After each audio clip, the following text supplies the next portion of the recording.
Hello बेटा, कैसे हैं आप लोग। आज हम लोग बात करने वाले हैं बेटा राउल्ट्स लॉ की। पिछले टर्म में हमने आपको बताया था बेटा वेपर प्रेशर और वेपर प्रेशर को अफेक्ट करने वाले कौन कौन से फैक्टर हैं और रेट ऑफ इवेपोरेशन की हम लोगों ने बात किया था। आज हम बात करने जा रहे हैं बेटा राउल्ट्स लॉ। सबसे पहली चीज तो आपको यह समझना है बेटा कि राउल्ट्स लॉ क्या बताता है, राउल्ट्स लॉ से हम लोग क्या कैलकुलेट करते हैं। तो सबसे पहला चीज ये बेटा, राउल्ट्स लॉ से हम लोग किसी भी लिक्विड सॉल्यूशन का प्रेशर फाइंड करते हैं। ठीक है ना, ये अपने दिमाग में बैठा के रखिएगा। जैसे मान लो बेटा, हम लोग सबसे पहले जो राउल्ट्स लॉ यूज करने जा रहे हैं, राउल्ट्स लॉ में हम लोग बेटा सबसे पहली चीज जो पढ़ने जा रहे हैं वो है राउल्ट्स लॉ का दो केस है बेटा। पहले जैसे कि एक तो लिक्विड लिक्विड है, लिक्विड लिक्विड सिस्टम है, और दूसरा जो है बेटा आपका जो है सॉलिड लिक्विड सिस्टम है। तो सबसे पहले जो हम लोग सिस्टम की बात करने जा रहे हैं बेटा, उसमें जो है हमारा Raoult's law for liquid liquid system. ठीक है ना।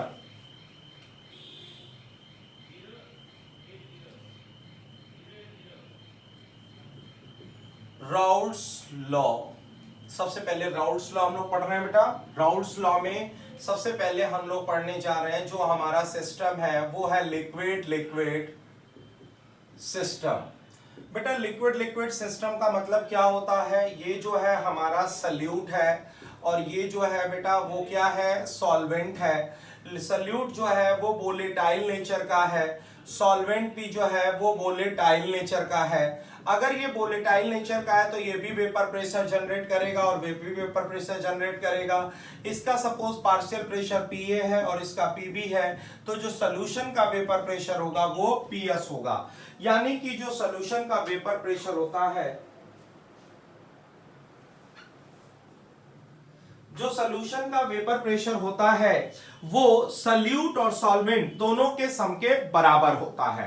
पहली बात समझिए बेटा, जैसे मान लीजिए ये एक कंटेनर है और ये दूसरा कंटेनर है और इसमें जो है A टाइप का लिक्विड जो है वो भरा हुआ है। इस कंटेनर के अंदर जो है वो A टाइप का लिक्विड भरा हुआ है। ये दूसरा कंटेनर है, इसके अंदर जो है बेटा वो B टाइप का लिक्विड भरा हुआ है और इस कंटेनर को हमने यहां पर ऐसे क्लोज कर दिया। हमारे पास दो कंटेनर है, एक कंटेनर के अंदर A लिक्विड है, suppose this is the volatile solute, ये बेटा वोलेटाइल सल्यूट है, and this is the volatile solvent. एक वोलेटाइल सल्यूट है और दूसरा वोलेटाइल सॉल्वेंट है। अब हम लोग कह रहे हैं इसके जो वेपर जनरेट हो रहे हैं, यहां पर इसके जो वेपर जनरेट हुए हैं इसको बोलते हैं P0A, और यहां पर B का जो वेपर जनरेट हुआ है इसको हम लोग बोलते हैं P0B। P0A और P0B, this is the vapour pressure of pure A and this is the vapour pressure of pure B। ये प्योर A का वेपर प्रेशर है और प्योर B का वेपर प्रेशर है बेटा। इसके अंदर किसी और सल्यूट की मिलावट नहीं है, पहली बात तो अपने दिमाग में बैठा लीजिए। यहां पर हमने जो है प्योर कंपोनेंट है और ये भी हमारा जो है वो प्योर कंपोनेंट है, अभी इसके अंदर किसी चीज की मिलावट नहीं है। हमने क्या किया, सॉल्यूशन प्रिपेयर करने के लिए A को भी मिला दिया और B को भी मिला दिया। अब हमारे सॉल्यूशन के अंदर A भी है, B भी है, A भी है और B भी है। A और B दोनों टाइप के कंपोनेंट हैं और दोनों के जो है अब वेपर बनेंगे। अब इसका जो पार्शियल प्रेशर होता है इसको बोलते हैं PA और इसका जो होता है इसको बोलते हैं PB। PA को हम लोग बोलते हैं partial pressure of A, this is the partial pressure of A, and PB is, this is the partial pressure of B, this is the partial pressure of A and this is the partial pressure of B। या इसी को बोलते हैं बेटा हम लोग vapour pressure of component A in the presence of B, और इसको बोलते हैं बेटा हम लोग vapour pressure of B in the presence of A। बेटा यहां पर हम प्योर कंपोनेंट नहीं बोल सकते हैं, इसको क्या आप प्योर वेपर प्रेशर बोलेंगे? नहीं बोलेंगे। क्यों नहीं बोलेंगे? यहां पर हमारे पास सिर्फ जो है ए के कंपोनेंट थे, यहां पर जो है हमारे पास सिर्फ कौन है? बी के कंपोनेंट है। लेकिन जब हमने सोल्यूशन यहां पर बना दिया तो सोल्यूशन बनाने के बाद हमारे पास दोनों कंपोनेंट है, ए भी है और बी भी है, यानी कि यहां पर अब हमारे पास जो है बेटा दोनों कंपोनेंट है, यानी ए भी है और बी भी है। और यहां पर जो टोटल वेपर प्रेशर जनरेट हो रहा है वो वेपर प्रेशर जो जनरेट हुआ है बेटा वो ए और बी दोनों की वजह से हो रहा है। तो एक तरह से हम कह सकते हैं पी नॉट ए और पी ए में अंतर समझिए। पी नॉट ए का मतलब होता है vapour pressure of pure component, जब उसके अंदर किसी और चीज की मिलावट नहीं है। ये जो है vapour pressure of pure B, इसके अंदर और किसी चीज की मिलावट नहीं है। लेकिन यहां जब पीए बोलते हैं इसका मतलब this is the partial vapour pressure. Partial मतलब और उसके साथ कोई दूसरा है तभी तो हम पार्शियल बोल रहे हैं, नहीं तो हम complete vapour pressure of A बोलते। और पीबी बोलते हैं इसका मतलब partial vapour pressure of B, मतलब इसके साथ कोई और उपस्थित है, अदरवाइज इसको हम पी नॉट बी नहीं बोलते। तो ये बात आपके समझ में आ गई होगी बेटा। P not a means the vapour pressure of pure component. Pure component का मतलब हुआ इसके अंदर सिर्फ और सिर्फ कौन है? ए है। पीए मतलब इनके साथ कोई और भी है। पी नॉट बी मतलब प्योर है, पीबी मतलब इनके साथ कोई और है। अब बात आती है बेटा इस पीए और पीबी को हम लोग कैसे फाइंड करते हैं।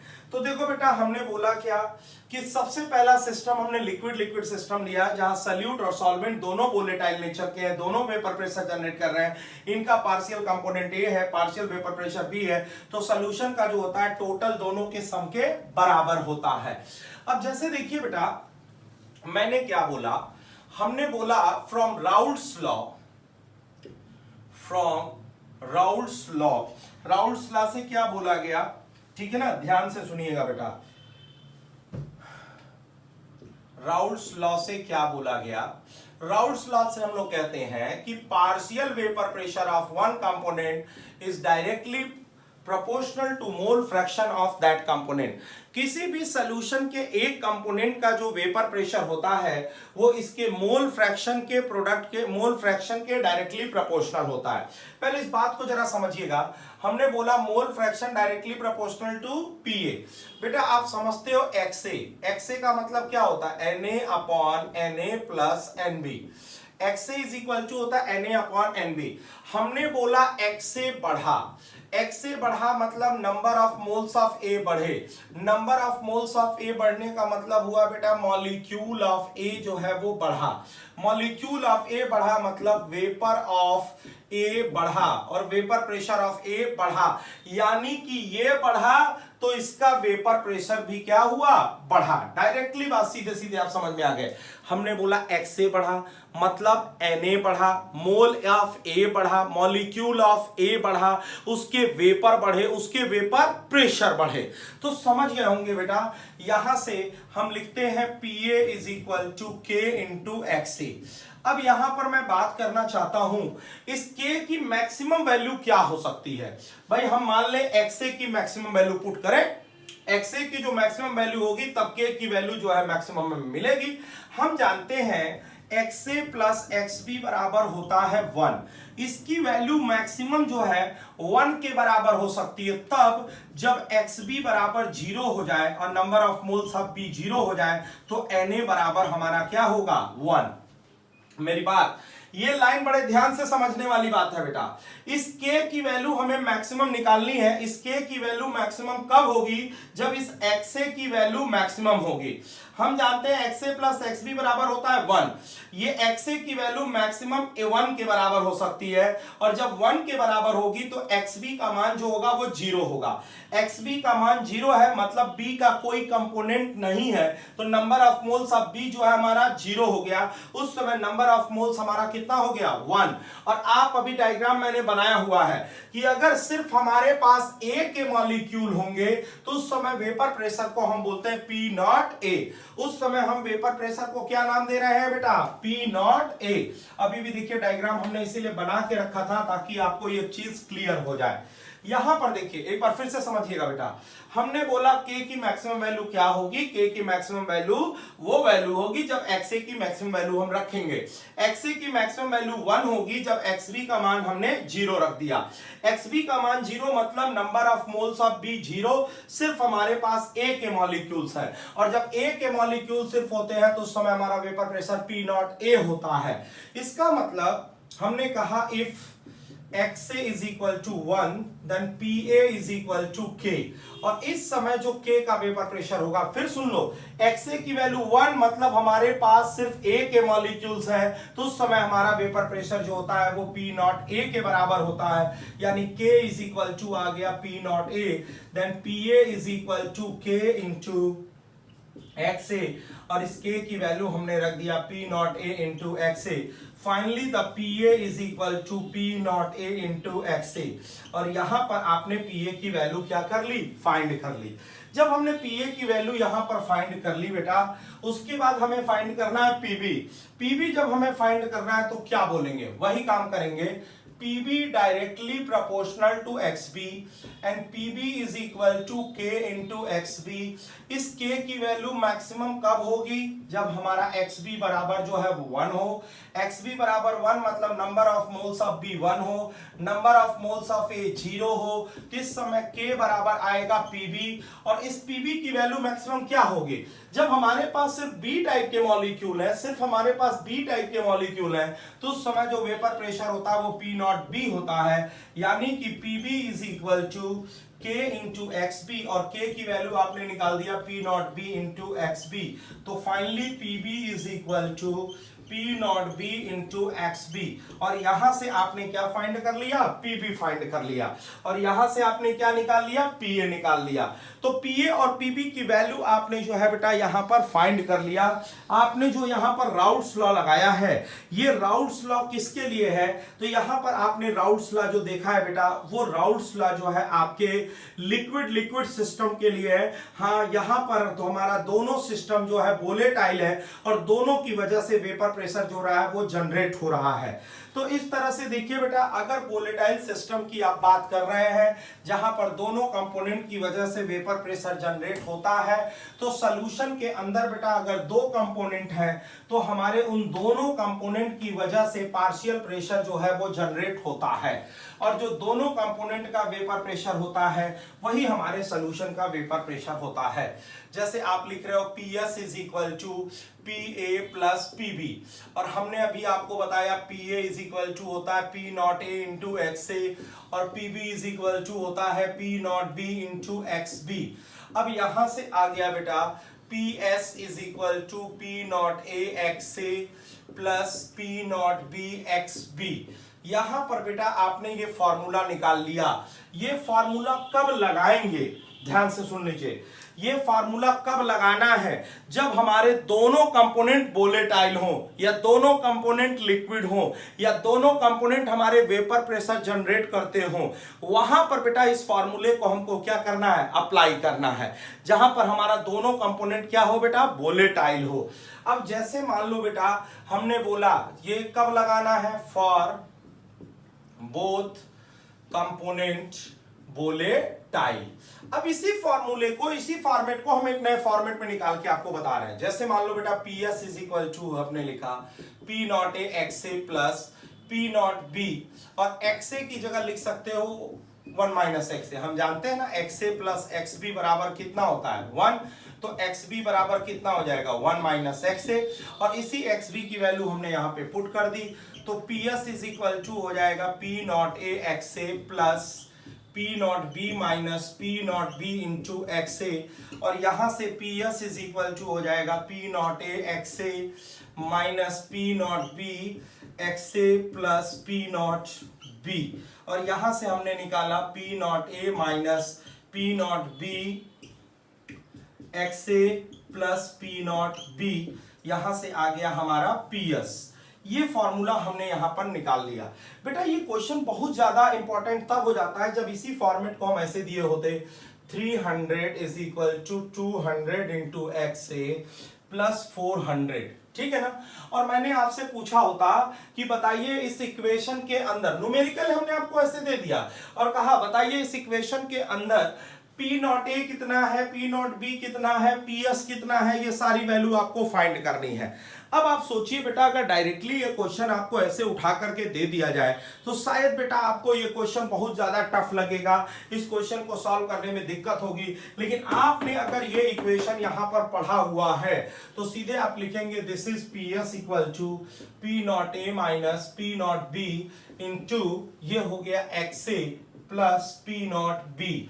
अब यहां से देखिए बेटा, ये 300 हो गया, ये 200 हुआ, ये एक्स ए हुआ, ये 400 हुआ। कंपेयर करिए यहां से, तो पी नॉट बी बराबर आपको मिल गया 400, P not A minus P not be बराबर कितना मिल गया बेटा आपको 200, और पी एस बराबर कितना मिल गया 300। अब मैं आपसे पूछूं पी नॉट ए की वैल्यू क्या होगी, तो बेटा P not A minus 400 is equal to 200, और P not A is equal to यहां पर कितना आ गया 600 आ गया। चलिए, एक क्वेश्चन तो एक न्यूमेरिकल आपको मैंने फटाफट इस तरह से सॉल्व करना है, ये आपको बेटा मैंने बता दिया। लेकिन अगर इसी पे ग्राफ बनाना होता, ग्राफ इस तरह से P S is equal to P not B plus P not A minus P not B into X A, और इसका ग्राफ बनाना है। अब देखो बेटा, ये कौन सा एक्सिस है, ये वाई एक्सिस है, ये हमारा सी है, और जो भी ये एक्स है और ये एम है। यानी अगर हमने इस तरह से कोई ग्राफ बनाया, यहां पे हमने पीएस को रखा और इधर जो है मोल फ्रैक्शन को रखा, तो देखिए मोल फ्रैक्शन हमारा एक्स एक्सिस पे है, पीएस जो है वाई एक्सिस पे है, ये इंटरसेप्ट है, ये हमारा इंटरसेप्ट हो गया, this is P not B, और ये हमारा ऐसे स्लोप हो गया, that slope is equal to P not A minus P not B. आपको यहां पर स्लोप भी मिल गया और आपने इसका ग्राफ जो है यहां पर फाइंड कर लिया। देखो बेटा, अभी आपने xb की वैल्यू यहां पुट किया था, और xb की वैल्यू पुट करके आपने यहां पर एक फॉर्मूला जो है वो डिराइव कर लिया है। लेकिन मान लीजिए बेटा, xb की जगह अगर मैं आपको यहां पर xa की वैल्यू पुट कर दूं तो शायद फिर आपको एक नया फॉर्मूला जो है यहां पर डिराइव होगा। अगर मान लीजिए xa की जगह मैं xb की वैल्यू पुट किया अभी मैंने, और मान लीजिए अब मैं xa की वैल्यू पुट करूं तो आपको यहां पर जो है एक नया फॉर्मूला जो है मिल जाएगा। अब देखिए नया फॉर्मूला क्या मिलेगा, फिर से देखिए मैं उसी को डिराइव करके फटाफट आपको बता दे रहा हूं, ध्यान से देखते जाइएगा बेटा। सपोज ये है बेटा पीएस इज इक्वल टू क्या होता है, पीए प्लस पीबी। अब यहां पर देखिए लिख दिया आपने P not A X A, P not B X B, and we know very well XA plus XB is equal to 1, then XA is equal to 1 minus XB। अब यहां पर हम जो है बेटा XA की जगह वैल्यू पुट करने जा रहे हैं PS, P not a XA, XA की वैल्यू पुट करेंगे ना तो 1 माइनस XB, और ये हो जाएगा P naught B into XB। अब यहां से आएगा PS P naught A minus P naught A XB plus P naught B into X P, और यहां से अगर आप देखिए तो P S is equal to P not B X B minus P not A X B plus P not A, और यहां से आप अगर कॉमन लेते हैं तो P not B minus P not A into X B plus P not A, और ये हो गया P S. This is y axis and this is the intercept and this is the m and this is the x। Same उसी तरह का equation जो है यहां पर आपने क्या कर लिया, फाइंड कर लिया। तो देखो बेटा, जितने तरह के न्यूमेरिकल आपसे एग्जाम में पूछे जा सकते हैं सारी वैरायटी मैंने आपको यहां पर क्या किया, बता दिया। तो बहुत ध्यान से देखिएगा बेटा, ये जो मैंने आपको केस बताया है ये वोलेटाइल का केस है। यहां पर हमारा दोनों कंपोनेंट जो है वो क्या है, वोलेटाइल है। दोनों कंपोनेंट हमारा यहां पर क्या है बेटा, वोलेटाइल है। अब देखिए बेटा, इसका ग्राफ भी बनाना चाहे y equal to c plus m x से बना सकते हैं, और इस फॉर्मेट में भी अगर क्वेश्चन दे तो इसको सॉल्व कर सकते हैं। अब इसमें मान लीजिए बेटा एक सिंपल सा क्वेश्चन हम आपको बता के दिखाते हैं, बताते हैं, ध्यान से देखिएगा बेटा। जैसे मान लीजिए आपको एक क्वेश्चन दिया ए, कहा क्वेश्चन में कहा कि बेटा एक कोई कंटेनर है जिसके अंदर ए टाइप का लिक्विड भरा हुआ है, एक कोई कंटेनर है जिसके अंदर जो है बेटा बी टाइप का लिक्विड भरा हुआ है, और इसके वेपर जो बने हैं P नॉट ए की वैल्यू जो है वो 40 है, और यहाँ पर जो वेपर बना हुआ है P नॉट बी की वैल्यू जो है वो 80 है, और वेट ऑफ ए जो है ये हमें 20 दिया हुआ है और मॉलिक्यूलर मास जो है इसका 20 है और यहाँ पर जो है बेटा वेट ऑफ बी जो है ये आपको जो है 30 दिया हुआ है और इसका मॉलिक्यूलर मास जो है 60 है। आप पीए और पीबी और पीएस ये सारी वैल्यू क्या करिए फाइंड करिए। चलो बेटा ठीक है, सबसे पहले बेटा मैं आपको इसके मोल्स निकाल के बताता हूं। Number of moles of A हो जाएगा WA upon MA, weight upon molecular weight 20 upon 20 is equal to 1। NB is equal to हो जाएगा 30 upon 60 is equal to 0.5 and finally XA is equal to होगा 1 upon 1 plus 0.5 और XB is equal to होगा 0.5 upon 1 plus 0.5 और XA और XB जैसे ही आपका निकल जाएगा आप सीधे रखेंगे PS is equal to P naught A XA plus P naught B into XB और यहां से बड़े आसानी से आप निकाल लेंगे बेटा P नॉट A की वैल्यू आपको दिया हुआ है यहाँ पर 40 और XA की वैल्यू 1 अपॉन 1.5 आपने निकाल लिया। P नॉट B आपको दिया हुआ है 80 और XB की वैल्यू 0.5 अपॉन 1.5 आपने फाइंड कर लिया और यहां से आपने फाइंड कर लिया PS की वैल्यू और यहां से आपने निकाल दिया बेटा total vapour pressure of solution. यहां आपको मिल गया है total vapour pressure of solution. चलिए एक क्वेश्चन आपको जो मैंने डीपीपी दी थी उस डीपीपी का सबसे पहला क्वेश्चन मैं आपको सॉल्व करके दिखा रहा हूं। आप लोग डीपीपी के जितने क्वेश्चन मिलते हैं बेटा उसको कहीं कॉपी में लिख लिया करिए और उसको सॉल्व किया करिए। चलिए बेटा सबसे पहला क्वेश्चन इसमें देखिए, क्वेश्चन नंबर 21 तक तो हो गया था, मैं आपको बता रहा हूं क्वेश्चन नंबर 22। मैं सिर्फ हिंट दूंगा और आप लोग इसको सॉल्व करेंगे। कह रहा है benzene and toluene 2 hydrocarbon form ideal solution and the vapour pressure of benzene यानी P नॉट बेंजीन की वैल्यू हमें दे दिया 160 और P नॉट टॉल्यूइन की वैल्यू दे दिया है 60। ठीक है, अब कह रहा है calculate the partial vapour pressure and total vapour pressure और फिर 3 कंडीशन यहां पे जनरेट किया है। पहला कंडीशन क्या कह रहा है, made by the equal number of moles यानी number of moles of benzene अगर x है तो number of moles of toluene भी जो है वो x होगा। तो मोल फ्रैक्शन ऑफ बेंजीन जब निकालेंगे तो x upon x plus x is equal to 1/2 आएगा।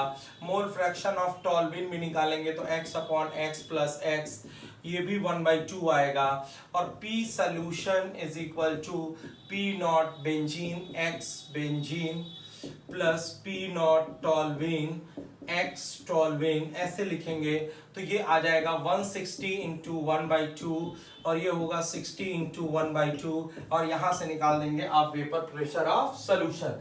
यहां से जो है बेटा आपको मिल जाएगा वेपर प्रेशर ऑफ सॉल्यूशन और पीए और पीबी की वैल्यू। ये तो हो गया बेटा पी बेंजीन और ये जो हो गया पी टॉल्यूइन हो गया। इसी क्वेश्चन में फिर हमें कह रहा है question number B part 4 mole of toluene, इसी का सेकंड पार्ट है। Number of moles of toluene जो है वो 4 है, number of moles of benzene जो है वो 1 है। अब बताइए मोल फ्रैक्शन ऑफ टॉल्यूइन कितना होगा 4 अपॉन 1 प्लस 4 यानी 4/5। मोल फ्रैक्शन ऑफ बेंजीन क्या होगा तो ये हो जाएगा 1 अपॉन 1 प्लस 4 इक्वल टू 1/5। अब जब आप निकालेंगे PS P not benzene X benzene और P नॉट टॉल्यूइन और X टॉल्यूइन तो बेटा यहां पर आप P नॉट बेंजीन रखेंगे तो 160 into 1/5 and this is 60 into 4/5। ये P टॉल्यूइन है, ये P बेंजीन है और ये यहां आपने क्या निकाल दिया PS। इसी तरह बेटा अगर मान लीजिए इसका C पार्ट हम लेते हैं तो C पार्ट में क्या क्वेश्चन दिया है, हमें सबका वेट दे दिया है। अब वेट ऑफ बेंजीन दिया है और वेट ऑफ टॉल्यूइन दिया है तो ध्यान से सुनिएगा वेट ऑफ बेंजीन कितना दिया है, दोनों का इक्वल वेट दे दिया। सपोज ये x और ये भी क्या हुआ x। अब यहां पर मॉलिक्यूलर मास ऑफ बेंजीन 78 आएगा, ऐसे ही मॉलिक्यूलर मास ऑफ टॉल्यूइन आप कैलकुलेट कर लीजिएगा तो number of moles of benzene x upon 78, number of moles of toluene x upon the molecular weight निकाल लेंगे। इसके बाद मोल फ्रैक्शन ऑफ बेंजीन निकालिएगा, फिर मोल फ्रैक्शन ऑफ टॉल्यूइन निकालिएगा, फिर सिंपल वही concept P not benzene X benzene plus P not toluene और एक्स टॉल्वेन करके इसको सॉल्व कर लेंगे। तो देखिए बेटा बहुत ही सिंपल क्वेश्चन था और इसी तरह के क्वेश्चन जो है फ्रीक्वेंटली हमसे एग्जाम में क्या होते हैं, पूछे जाते हैं, तो इसमें कहीं कोई दिक्कत नहीं आना चाहिए। चलिए एक क्वेश्चन और, क्वेश्चन नंबर जो 23 है, क्वेश्चन नंबर 23 बहुत ज्यादा इंपॉर्टेंट है और कई बार एग्जामिनेशन में इस तरह के क्वेश्चन पूछे गए हैं, इसीलिए क्वेश्चन नंबर 23 भी मैं आपको सॉल्व करके दिखा दे रहा हूं। देखिए क्वेश्चन नंबर 23 जो है बेटा, क्वेश्चन नंबर 23 में क्या कह रहा है, कह रहा है दो लिक्विड है एक्स और वाई है, एक लिक्विड एक्स है दूसरा लिक्विड जो है वाई है। कह रहा है अगर number of moles of X 3 है और number of moles of Y अगर 1 है तो सॉल्यूशन का वेपर प्रेशर 550 है। फिर कह रहा है number of moles of X, ठीक है, अगर 4 हो जाए, when 4 mole of X and 1 mole of Y और n मोल ऑफ y है तो वेपर प्रेशर ऑफ सॉल्यूशन हमारा 560 हो गया। तो बताइए P नॉट x और P नॉट y क्या होगा। बहुत सिंपल है बेटा, सबसे पहले जब आपको नंबर ऑफ मोल्स दिए हुए हैं तो मोल फ्रैक्शन ऑफ x निकालिए, तो 3/1 प्लस 3 इज इक्वल टू 3/4 हो गया। फिर आप निकालिए मोल फ्रैक्शन ऑफ y, तो बेटा 1/1 प्लस 3 इज इक्वल टू 1/4 हो गया। और पहला इक्वेशन बनाइए, PS is equal to P naught x mole fraction of x P not y and mole fraction of y, this is 550 P naught x 3/4 और ये हो जाएगा P not y 1/4। This is the equation number 1। ये क्या मिल गया बेटा, equation number 1 मिल गया। अब इक्वेशन नंबर 1 लिखने के मिलने के बाद जो है हम लोग अगर इस पे दूसरा इक्वेशन अगर हम बनाते हैं तो 560 equal to P naught x और इसका मोल फ्रैक्शन निकालें तो बेटा मोल फ्रैक्शन ऑफ x जो आएगा 4/1 plus 4 is equal to 4/5 and mole fraction of y is equal to 1/1 plus 4 1/5। तो ये मिल गया हमें 4/5 and P not y is equal to into मिल गया 1/5 और ये है आपका इक्वेशन नंबर 2। इक्वेशन 1 और इक्वेशन 2 आप देखिए दो इक्वेशन है और दो अननोन है, बड़े आसानी से इसको आप सॉल्व कर सकते हैं और सॉल्व करके निकाल सकते हैं P नॉट x और P नॉट y। ठीक है बेटा, एक कॉन्सेप्ट और हम वोलेटाइल के केस का बता देना है, फिर हम लोग का जो अगला केस आएगा बेटा वो नॉन वोलेटाइल का आएगा। देखिए वोलेटाइल के केस में कभी कभी आपसे क्वेश्चन इस तरह से पूछता है बेटा कि वेपर फेज में कंपोजिशन क्या होगा। जब भी क्वेश्चन में वेपर फेज की बात करें तो समझ लो वहां पर डाल्टन्स लॉ लगेगा। अगर आपसे क्वेश्चन में पूछे वेपर फेज में कंपोजिशन तो समझ जाइए वहां पर डाल्टन्स लॉ लगता है। डाल्टन्स लॉ बेटा आपने गैसियस फेज में पढ़ा होगा, ठीक है ना। जैसे मान लीजिए हमने बोला आपको ये कंडीशन है, ये है बेटा सॉल्यूशन और ये जो है बेटा ये है वेपर। अगर हमें सॉल्यूशन का प्रेशर बताना है तो इसके लिए हमारा वही है बेटा राउल्ट्स लॉ, ठीक है ना। और अगर वेपर का प्रेशर बताना है तो इसके लिए लगता है बेटा हमारा डाल्टन्स लॉ। डाल्टन्स लॉ में कहते हैं कि partial pressure of one component is equal to mole fraction into total pressure, partial pressure of second component is equal to mole fraction into total pressure. और यहां पे बोला जाता है Pa is equal to P naught A into XA and PB is equal to P naught B into XB। This is the Raoult's law and this is the Dalton's law. ये Dalton's law है और ये बेटा जो है आपका Raoult's law है। ये बिल्कुल ध्यान धरिएगा, यहां ये गैसियस फेज के लिए बात होती है, ये लिक्विड सॉल्यूशन के लिए बात किया जाता है, ठीक है ना। अगर मान लीजिए लिक्विड सेम है, वही लिक्विड जो है वेपर में जाके आपका कन्वर्ट हो रहा है तो ये Pa और Pa की वैल्यू बराबर होगी, क्योंकि A के जितने मॉलिक्यूल हैं वो सभी के सभी क्या बना रहे हैं, वेपर बना रहे हैं, ठीक है ना। अब इसी में चाहिए बेटा तो आप Pa की जगह ऐसे भी लिख सकते हैं अगर दोनों को कंपेयर करें, हम इक्वेशन निकालना चाहें तो देखो पी ए पी टी बराबर P not A X A. X A बराबर तुम क्या लिखोगे, एक्स ए बराबर लिख सकते हो Y A P T upon P not A. जैसे तुमने एक्स ए लिखा वैसे ही बेटा अगर तुम चाहो तो Y B P T is equal to P not B into X B, और X B is equal to हो जाएगा Y B P T upon P not B. और हम जानते हैं कि X A plus X B is equal to क्या होता है, 1 होता है। X A plus X B is equal to 1, तो ये हो जाएगा Y A P T upon P not A plus Y B P T upon P not B is equal to 1, और यहां से आ जाएगा Y A upon P not A plus Y B upon P not B is equal to 1 upon P T. एक नया format जो है बेटा यहाँ पर और मैंने आपको निकाल करके बता दिया। एक नया फॉर्मेट आपने देख लिया बेटा, जहां पर वाई ए और वाई बी जो है that are the composition in vapour phase, ऐसे निकाल सकते हैं बेटा। चलिए एक इसी पर जो है हम सिंपल क्वेश्चन बता देते हैं, फिर Raoult's law for liquid system जो है आपका कंप्लीट हो जाएगा। Raoult's law for liquid system, अगर हम राउल्स लॉ के लिक्विड सिस्टम की बात करें तो हमने बोला बेटा एक सोल्यूशन है जहां पर नंबर ऑफ मोल्स ऑफ ए जो है 1 है, एक दूसरा सोल्यूशन है बेटा जहां number of moles of B जो है वो मान के चलो आपका 3 है, ठीक है। और यहां पर दिया हुआ है पी नॉट ए जो है बेटा वो 40 है, और पी नॉट बी जो है बेटा वो 60 है, और हमसे पूछा जा रहा है वाई ए वाई बी, यानी ये जो है वेपर फेज में कंपोजिशन है, या फिर पी ए फिर पी बी और पी टी, ये सारी चीजें बतानी है। हम यहां पर लिखेंगे P T is equal to P not A into X A और पी नॉट बी इंटू जो है X B. P not A की वैल्यू आप देख रहे हैं बेटा ये 40 है, और मोल फ्रैक्शन अगर निकालेंगे तो 1 अपॉन 1 प्लस 3, तो ये हो जाएगा 4। मोल फ्रैक्शन ऑफ ए क्या हो जाएगा 1 अपॉन 1 प्लस 3, और मोल फ्रैक्शन ऑफ बी निकालोगे तो 3 upon 1 plus 3 is equal to 3 upon 4, तो ये हो जाएगा 60 इंटू 3 अपॉन 4। अब यहां से सॉल्व कर लें बेटा, तो देखो ये जो वैल्यू आएगी ये 10 आएगी, और ये हो जाएगा 45, ये हो गया पीटी, यानी this is the P A and this is the P B and this is equal to PT.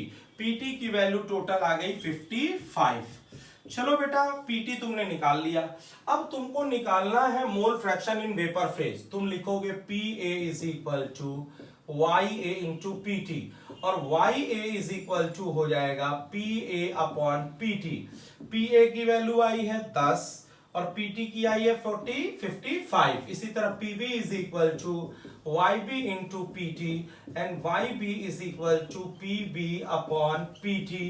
PB की वैल्यू आप देख सकते हैं, पीबी आया है हमारा 45 एंड दिस इज 55। तो बेटा देखिए जितने तरह के न्यूमेरिकल आपके Raoult's law for liquid system में बन सकते हैं वो सारे तरह के न्यूमेरिकल बेटा हमने आपको बता दिया। आप अगर ध्यान से देखिए तो जो सबसे पहली बात हमने की है राउल्स लॉ में वो बातें क्या की है, ध्यान से सुनिएगा। मैंने आपको बताया हमारे पास जो है बेटा 2 कंपोनेंट है, और दोनों के दोनों कंपोनेंट जो है वोलेटाइल नेचर के हैं। अगर बेटा दोनों कंपोनेंट हमारा वोलेटाइल नेचर का है तो इसका मतलब दोनों कंपोनेंट से वेपर प्रेशर जो होंगे वो जनरेट होंगे। हमने बोला एक कंटेनर ए है, दूसरा कंटेनर जो है वो बी है। ए के वजह से जो प्योर वेपर प्रेशर जनरेट हो रहा है उसको मैंने पी नॉट ए बोला, बी की वजह से जो जनरेट हुआ उसको पी नॉट बी बोला।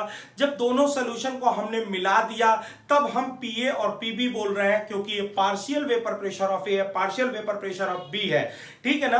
अब उसके बाद हमने बोला पी ए क्या होता है, P A directly proportional to X A. X A का मतलब होता है बेटा mole fraction of A. Mole fraction of A पढ़ने का मतलब number of moles of A बढ़ा, number of moles of A बढ़ा, ए के मॉलिक्यूल्स बढ़े, ए के वेपर्स बढ़े, तो जाहिर सी बात है उसका पार्शियल वेपर वेपर प्रेशर भी बढ़ेगा। इसी तरह बी की बात की, एक्स बी बढ़ा, number of moles of B बढ़ा, उसके मॉलिक्यूल बढ़े, उसके वेपर बढ़े, तो पीबी बढ़ा। और हम जानते हैं टोटल सोल्यूशन जो होता है बेटा वो पीए प्लस पीबी के क्या होता है, बराबर होता है। That is equal to sum of PA plus PB. PA और पीबी दोनों के सम के क्या होते हैं, बराबर होते हैं। और यहां से हमने सॉल्यूशन का वेपर प्रेशर जो है वो फाइंड कर लिया। फिर मैंने एक बार XA की जगह 1 माइनस XB पुट किया और एक बार XB की जगह 1 माइनस XA पुट किया, और फिर मैंने जो है बेटा आपको दो फॉर्मेट में इक्वेशन और ग्राफ निकाल करके बताए। फिर लास्ट में बेटा मैंने डाल्टन्स लॉ और राउल्ट्स लॉ को आपस में रिलेट किया। राउल्ट्स लॉ जो होता है बेटा वो सॉल्यूशन का वेपर प्रेशर बताता है, और जो डाल्टन्स लॉ जो होता है, सॉरी राउल्ट्स लॉ जो होता है वो सॉल्यूशन का वेपर प्रेशर बताता है, और जो डाल्टन्स लॉ है बेटा किसी भी गैसियस फेज में वेपर प्रेशर बताता है। डाल्टन्स लॉ बेटा आप लोगों ने गैसियस स्टेट में पढ़ा था, और वहां पे आपने बताया था कि अगर दो नॉन रिएक्टिंग मिक्सचर हो तो उनका जो टोटल प्रेशर होता है इंडिविजुअल पार्शियल प्रेशर के सम के बराबर होता है, और वो जो पार्शियल प्रेशर होता है वो उसके मोल फ्रैक्शन इनटू टोटल प्रेशर के प्रोडक्ट के बराबर होता है। तो ये जो बातें हमने की है बेटा ये लिक्विड लिक्विड सॉल्यूशन के लिए किया है। अब इसमें देखिए मैंने आपको जो डीपीपी दी थी उसमें 22 और 23 बता दिया है। अब इसके बाद जो है बेटा आप लोग 24, ठीक है ना, 24 आप लोग खुद ट्राई करेंगे बेटा। उसके बाद 25 के आपका नॉन वोलेटाइल का केस हो जाएगा। तो फिर बेटा अभी जो है हम इसमें अगले लेक्चर में जब आपको सॉलिड लिक्विड सिस्टम बता देंगे, तो सॉलिड लिक्विड सिस्टम जानने के बाद जो है बेटा आप लोग जो है 24 के बाद 25, 26, 27, 28, 29, 30, ठीक है ना, 30 वाला क्वेश्चन तक आप लोग इसमें लगा सकते हैं। 30, फिर आप देखें तो 31 भी है, 31 तक, यानी कि 25 से लेकर 31 तक जो है बेटा वो सॉलिड लिक्विड सिस्टम पे है। वो हम बेटा अगले लेक्चर में आपको सॉलिड लिक्विड सिस्टम समझाएंगे। ओके बेटा, थैंक यू। जय गुरुकुल।